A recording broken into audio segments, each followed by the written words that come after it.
Estimados amigos, ¿cómo están? Bienvenidos a vertvnoticias.com en este su programa en 20 minutos. El último de la semana, el del día jueves. Hoy vamos a tener a Luis Augusto Romero, @ Luis Romero C, que como ustedes saben, pues siempre está aquí con nosotros al menos una vez al mes. Mientras ya me estoy entusiasmando ya. Ya pasó por talento humano.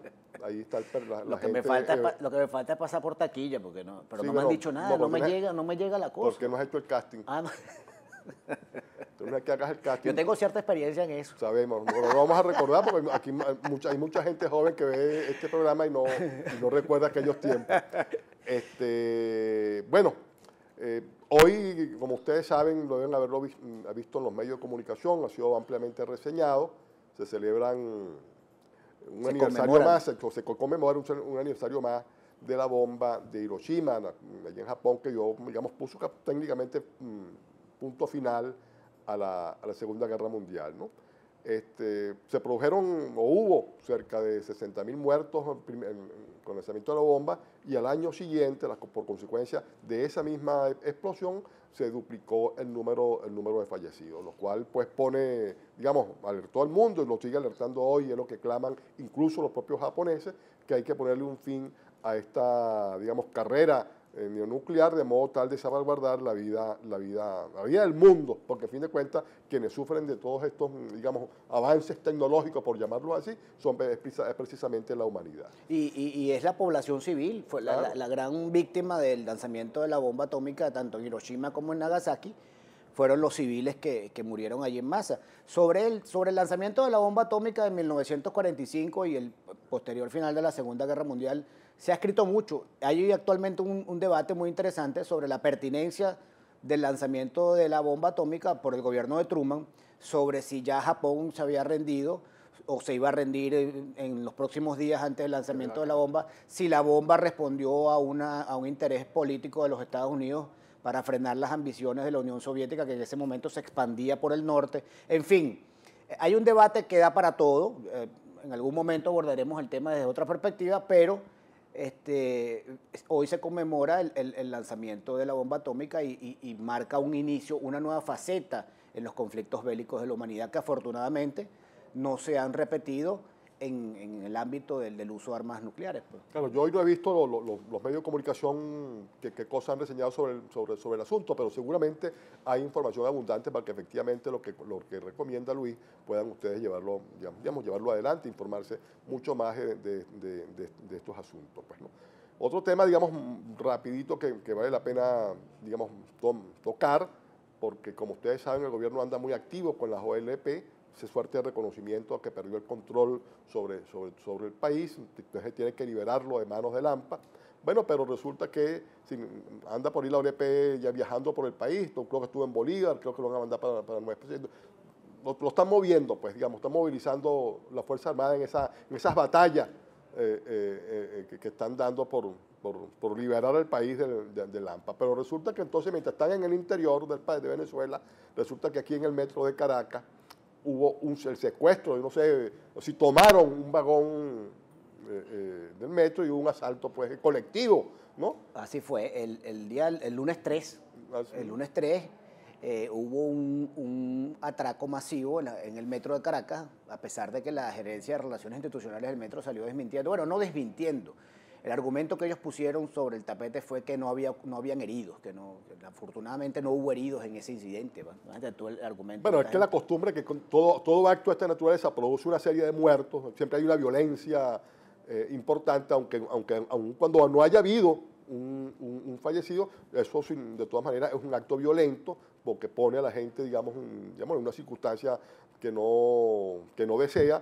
Pero bueno, este gobierno es así, permisivo con esas cosas. Pues sí, la gran cosota, sí, que casi como humor, lo dicen las autoridades venezolanas, que bueno, no hubo ningún fallecido, no hubo ningún acto violento. Sí lo hubo. El secuestrar a una gente y quitarle parte de sus bienes es un acto violento. Y eso es la cosa que ustedes han ido creando en este país a lo largo de estos 15 años. Resulta que los usuarios del metro ahora tienen pánico de montarse en los vagones. Hay una ausencia casi total de la Policía Nacional Bolivariana en las instalaciones del metro.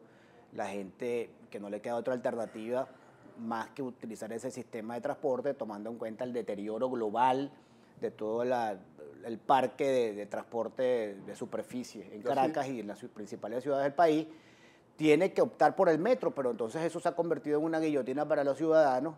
Y bueno, yo me imagino la angustia que debe padecer a alguien que se traslada, por ejemplo, desde Chacaíto hasta Propatria, la tensión y la angustia en cada estación del metro cuando se abren las puertas de esos vagones, la expectativa de no saber con qué se puede encontrar uno en una circunstancia como esa y desguarnecido de la vigilancia policial. Por cierto, Luis, tú sabes que yo estaba por comentarlo, pero bueno, aprovecho esta oportunidad. Yo todas las mañanas salgo a primera hora de la casa, en el carro, vehículo, voy, tomo café y me regreso, ¿no? Para salir un tiempo después. Pero eso es un ritual que tú cumples. Sí, es un ritual permanente. Yo voy, llego, me tomo mi café, regreso, sigo chequeando noticias y entonces salgo a hacer las cosas que me corresponden. Bueno, lo que quería comentar es que cuando en la avenida por la que salgo, ¿no? que la recorro ida y vuelta, entonces yo me he percatado que la gente, y las damas, porque van a salir a trabajar, entonces se asoman así como con la puerta entreabierta a esperar que pase la camioneta para salir. En las calles, digamos, que comunican con esa avenida principal, la gente se para detrás de las rejas, ¿no? A esperar que llegue la camioneta para abordarla. Bueno, porque el AMPA, cada vez que salen allí, entonces me cuentan, cuando yo pregunto, indago, pero que tú no estás percatado el poco mujeres que se la pasan llorando, que se paran allí a esperar los carritos. Bueno, porque la han sido atracadas. Bueno, esa es la vida que estamos llevando en este país. Esas son razones fundamentales para pensar que el 6 de diciembre hay que votar.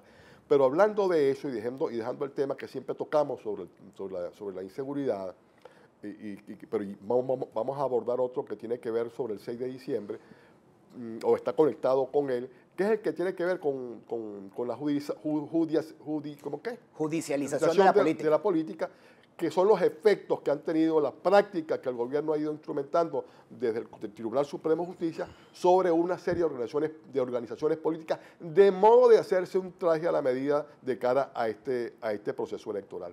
Recuerden ustedes cómo ya en el pasado, desde el Tribunal Supremo de Justicia, se produjeron un conjunto de medidas, de decisiones que permitió que Podemos pasara de las manos de Ismael García a las manos de Hidalgo Bolívar, que recién había llegado del exilio, luego de haber acordado, negociado con el gobierno para que no fuera juzgado por actos de corrupción. Bueno, se le permitió andar en libertad por allí y hacerse de nuevo cargo de Podemos.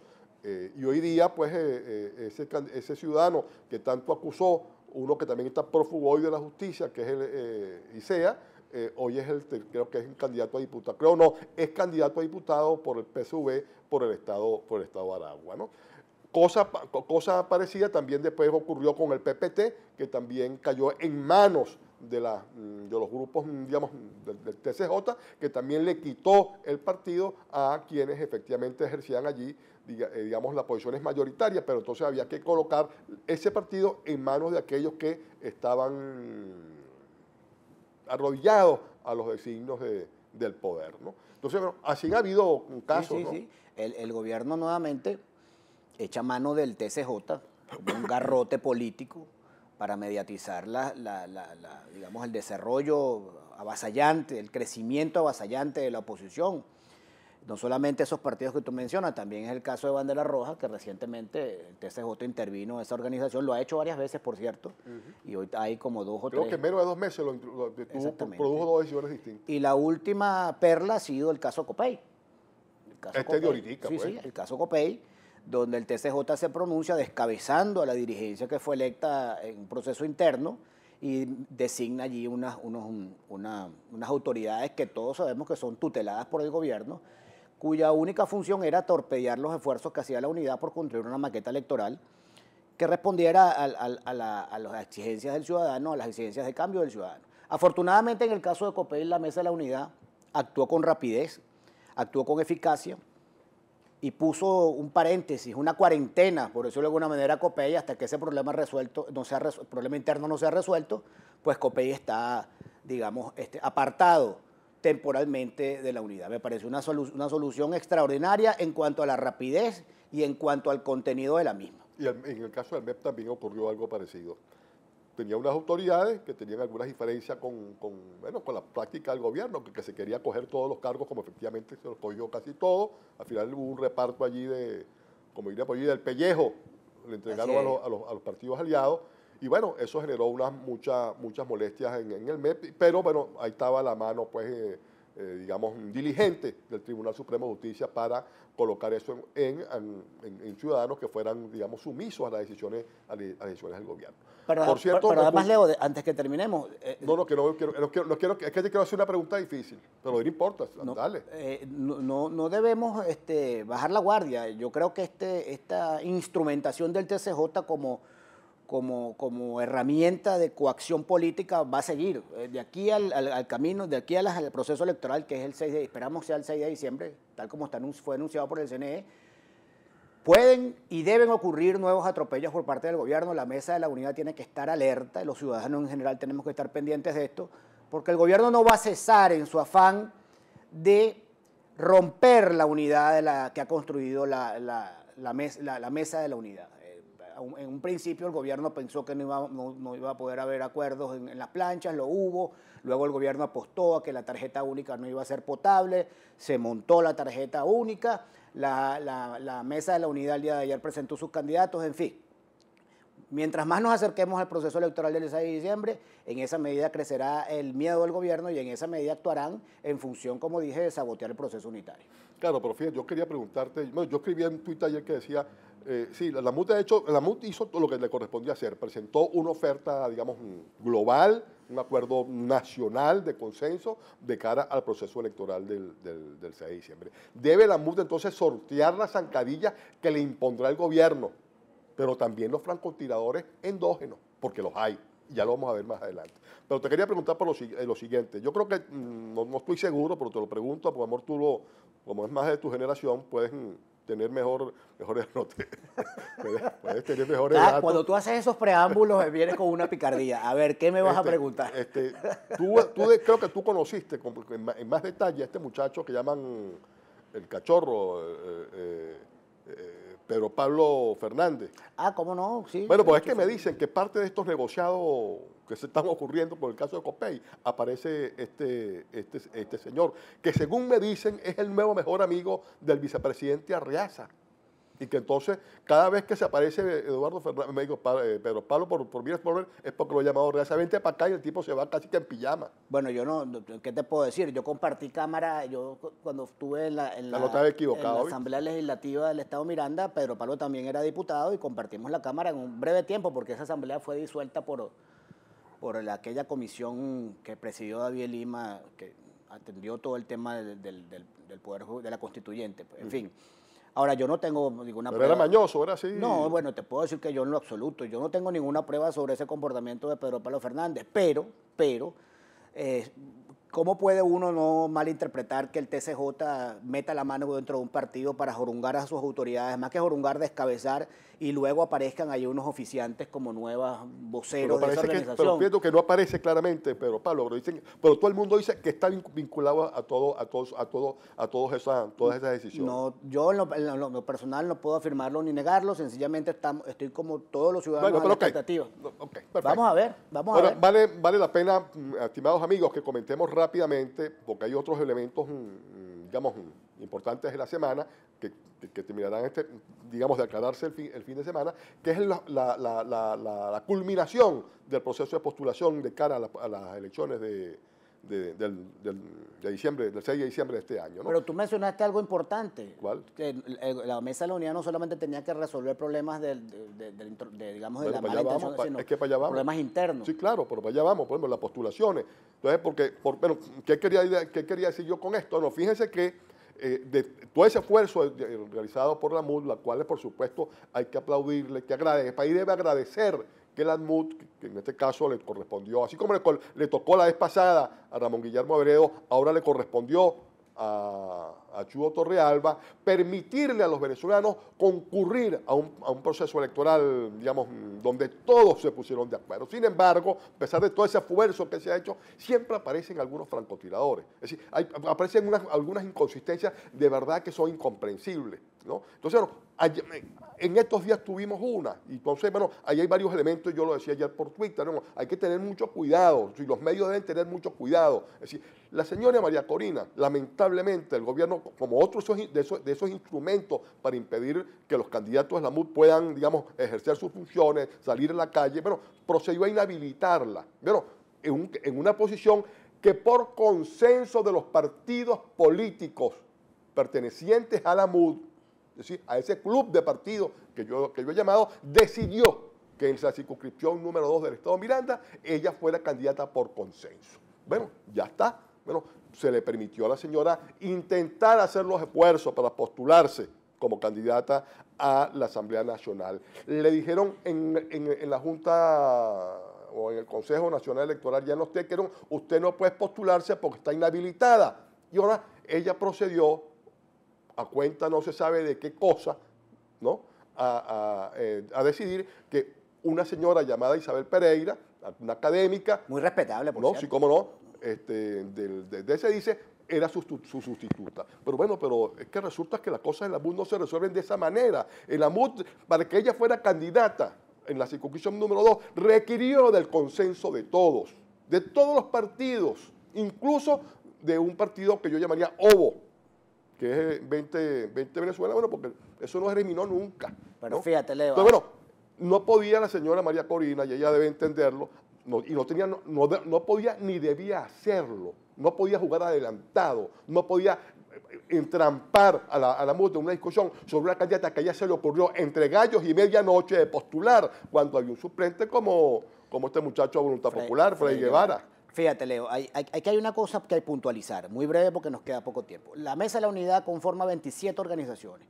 La Mesa de la Unidad hizo un trabajo enorme para tratar de consensuar reglamentos y mecanismos a través de los cuales llegar a resultados. Esos mecanismos y reglamentos, atentar contra esos mecanismos y reglamentos que costó tanto, que se llevaron horas y horas, donde participó María Corina, sus representantes, por cierto, atentar contra esos reglamentos en este momento es suicida. La Mesa de la Unidad tiene que ir con pulso firme hacia el proceso electoral. Tengo entendido que a María Corina se le hizo una oferta alternativa donde se contemplaba y se incluía a la señora Isabel Pereira en el tercer puesto de la lista, que un puesto que por cierto es salidor porque Julio Borges, que va encabezando la lista, también está postulado por el circuito de Guarenas Guatire, de manera que si Julio sale por Guarenas Guatire, la lista se correría e Isabel Pereira pasaría a ser diputada principal por Miranda.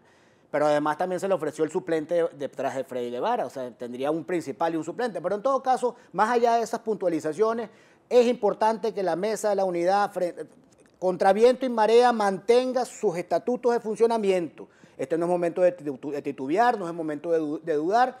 Y yo en este sentido le doy un voto de confianza a Chugo Torrealba y a todas las personas de la mesa, a todos los miembros de la Mesa de la Unidad, en cuanto a que hay que preservar la institucionalidad de la mesa para llegar a puerto firme. Yo quiero terminar con lo siguiente, y lo dije por Twitter y lo digo aquí.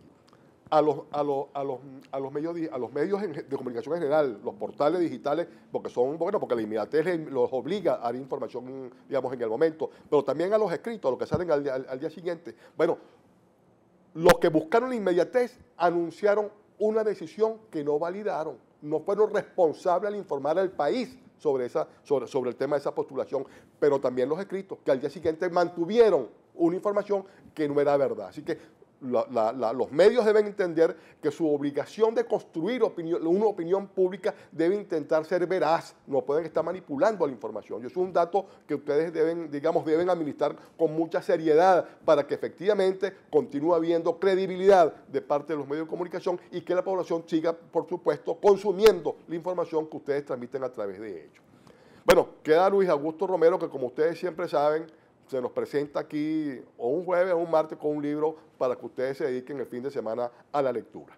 En esta oportunidad les voy a recomendar este libro de Juan Carlos Zapata, del periodista Juan Carlos Zapata, se llama Doña Bárbara con Kalashnikov. Este es un libro que retrata, manejando la realidad de la ficción, la barbarie que se vive en las fronteras de Venezuela, en este caso la frontera del estado Apure, Guadualito, Achaguas, toda esa zona.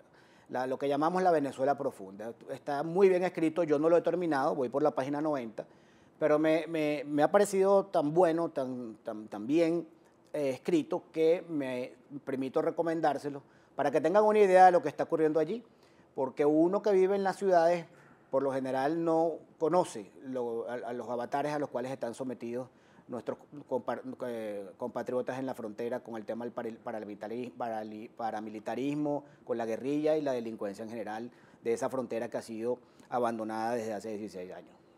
Bueno, estimados amigos, no nos toca más que despedirnos con esta recomendación de Luis Augusto Romero. Y bueno, estaremos esperándolo el próximo martes a ver si aparece Jesús González. Si no, nuevamente estará aquí Luis Augusto Romero. Hasta la próxima semana.